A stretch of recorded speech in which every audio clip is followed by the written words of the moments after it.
Bismillahirrahmanirrahim.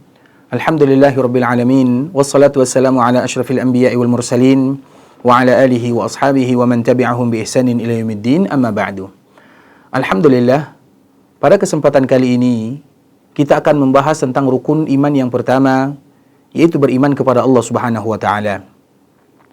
Beriman kepada Allah Subhanahu wa taala terdapat di dalamnya 4 perkara yang harus diketahui oleh kaum muslimin. Yang pertama adalah beriman dengan keberadaan Allah Azza wa Jal.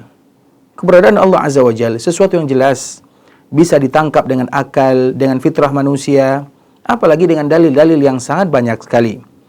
Dan semua keberadaan makhluk yang ada di dunia itu menunjukkan bagaimana keberadaan Allah Subhanahu wa taala. Sehingga banyak sekali dalil yang menyebutkan yang demikian. Salah satunya adalah hadis Nabi sallallahu alaihi wasallam, "Ma min mauludin illa yuladu 'alal fitrah." Tidak ada seseorang yang lahir kecuali mereka lahir dalam keadaan fitrah. Fa abawahu yuhawidanihi aw yunassiranihi aw yumajjisanihi. Maka orang tuanya lah yang membuat dia menjadi Yahudi atau Nasara atau Majusi. Maknanya secara fitrah manusia itu menunjukkan keberadaan Allah Azza wa Jalla. Kemudian, sedangkan secara akal dan logika yang menunjukkan keberadaan Allah Azza wa Jal banyak sekali. Seperti misalnya firman Allah Azza wa Jal, "Am khuliqu min ghairi syai'in am humul khaliqun." Apakah mereka tercipta dari sesuatu yang tidak ada atau mereka yang menciptakan?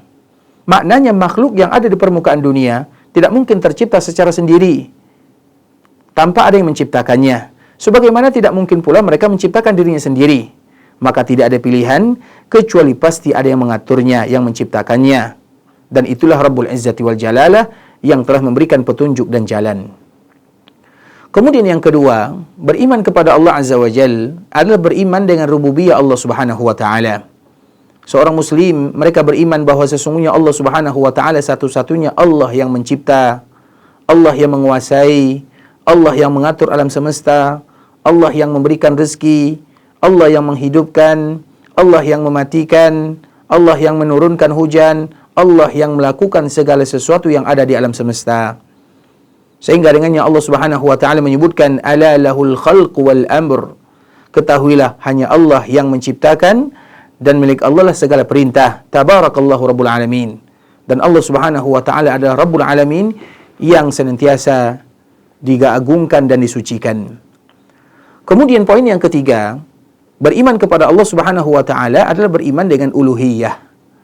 Maknanya seorang muslim, seorang hamba harus mengibadahkan diri kepada Allah.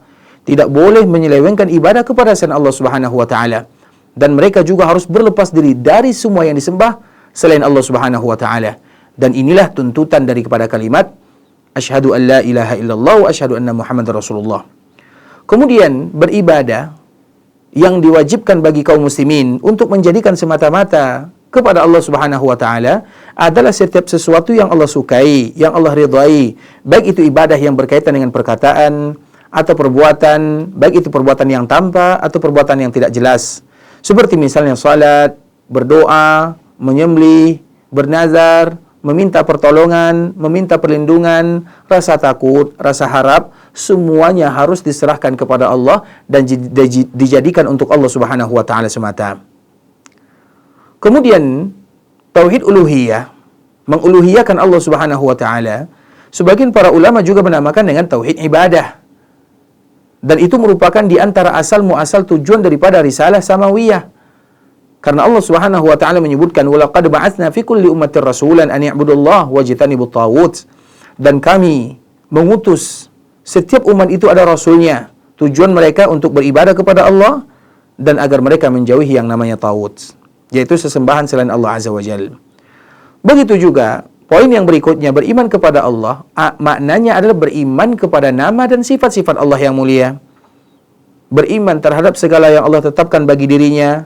Beriman terhadap yang disebutkan oleh baginda untuk Allah Subhanahu wa taala dari nama-nama dan sifat yang pantas untuk Allah Subhanahu wa taala tanpa diselewengkan, tanpa dibatalkan, tanpa disebutkan bagaimana bentuknya dan tanpa disebutkan permisalan dengan yang lain. Karena Allah Subhanahu wa taala menyebutkan dalam Al-Qur'an, "Laisa kamitslihi syai' wa huwas samiul basir." Tidak ada yang serupa dengan Allah dan Allah adalah zat yang Maha mendengar dan Maha melihat. Di dalam ayat ini Allah Subhanahu wa taala menafikan dan menghilangkan permisalan dengan Allah dan penyerupaan dengan Allah Azza wa Jalla. Makanya Allah menyebutkan laisa kamitslihi syai'. Tidak ada satupun yang sama dengan Allah. Maknanya tidak ada makhluk yang sama dengan Allah Subhanahu wa taala. Tidak boleh menyamakan Allah dengan apapun.